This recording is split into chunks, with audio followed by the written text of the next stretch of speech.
Morning, everyone. Welcome to the first of the week's thoughts for the day.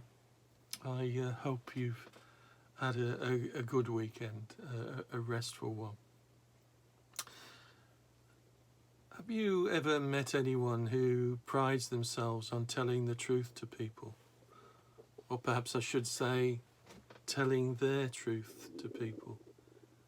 And they say that they don't mind upsetting people because they say that they tell it like it is. And they usually follow that up with, that's who I am, and if you don't like it, you need to deal with it. Well, I've met a few people like that in my lifetime, and I've seen and sometimes felt the hurt and the damage that attitude can cause. And yesterday I was really taken with Tom's sermon that was based on Ephesians chapter 4, and in particular where it says, speaking the truth in love, we will grow to become in every respect the mature body of him who is the head, that is Christ. And I really appreciated what Tom said. There were many lessons for me in that sermon.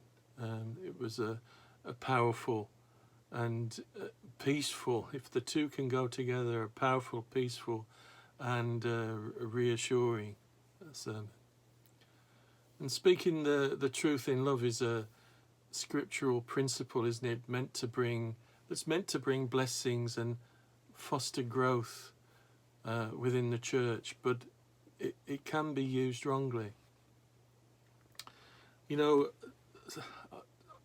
as someone who wants to follow God's commands and live as he would have me live, I admit I've often struggled to know what it means to speak the truth in love. You know, I want to be helpful, I want to be loving, and I want to be honest, but often I fail to do so, especially when my desire to get my point across becomes more important than relating to someone I think has got it wrong. That usually is within the area of politics.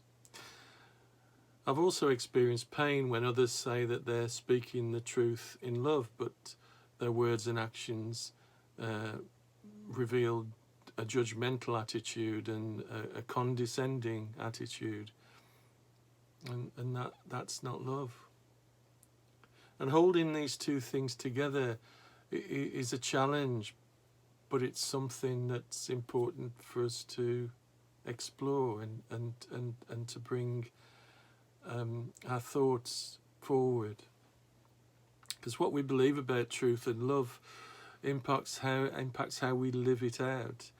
We might just see love as being nice to everyone with an avoidance of conflict. Now, I don't particularly like conflict, and I know that I might veer towards this version of love, but I'm learning that niceness in itself is not necessarily a love that transforms. That's not to say we shouldn't be nice to people. And we can confuse truth, can't we? We confuse it and it becomes legalistic and self-righteous. And then it's absent of any love that might create healing and growth in another or in ourselves. The self-righteousness sometimes evident in the people that I spoke about at the beginning. We have to remember that Paul was writing to a church, a body of believers, to build them up, not to tear it down. And both truth and love should connect us with God and with others. When truth becomes separate from love, or when love is missing from truth, then separation, division and disconnection can occur. And if we're to understand what truth is, we need to know how much our thoughts and feelings and attitudes and behaviours and desires, those things that need God's guidance, when we're trying to apply God's truth, we need to recognize how those things impact on our understanding. We all interpret through all those things. And for example, my difficulty with conflict may mean I justify to myself why I might not say something that does need saying to someone in love, and something that's aligned with God's truth. So we need to be vulnerable enough to reveal and acknowledge our deeper selves, knowing that God can transform those things and bring us to truth, His truth. And I think engagement is really important with people. It's no use us going up to a person that we have no engagement with at all and telling them some truth that we feel they need to hear. We need to engage with that other person's story. It may not always be possible, but it's something that we need to strive for. I think it's of the utmost importance, because when we walk with people through their challenges and their all the problems that they may have, they experience God's love through us, and we're then able to speak truth.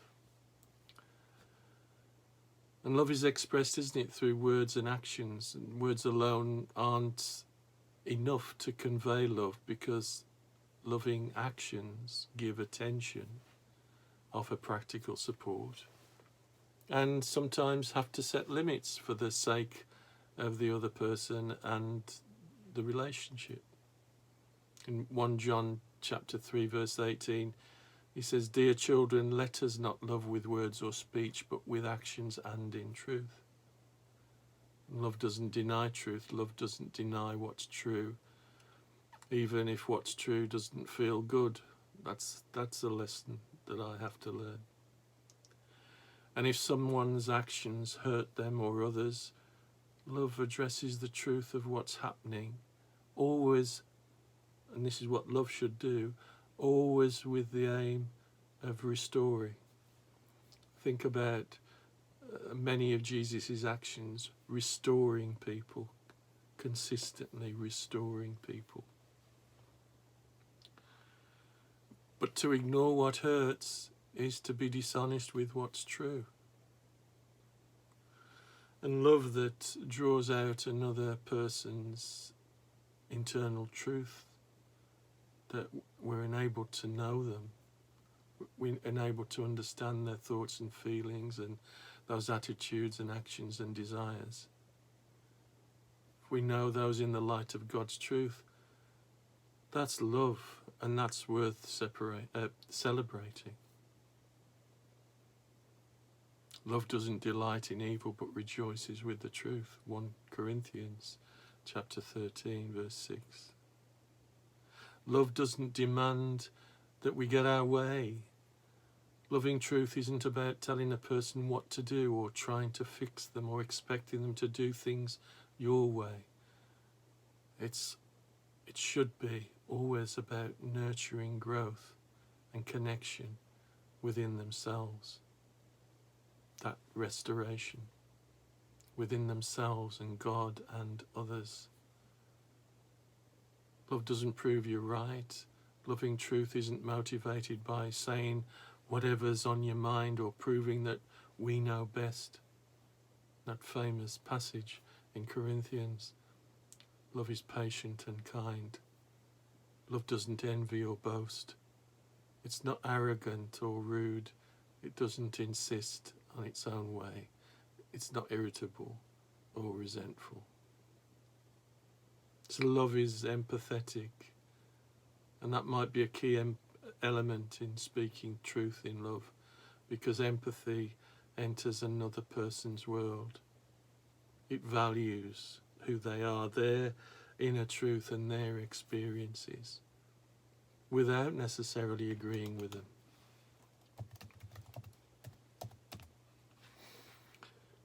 Love comes first before speaking. and love and speaking must be intertwined, inextricably intertwined, if we are to speak God's truth in love. Amen. Well, I'll speak to you on Thursday. Have a good few days. Just take care of yourselves. And bye-bye and God bless. Bye-bye.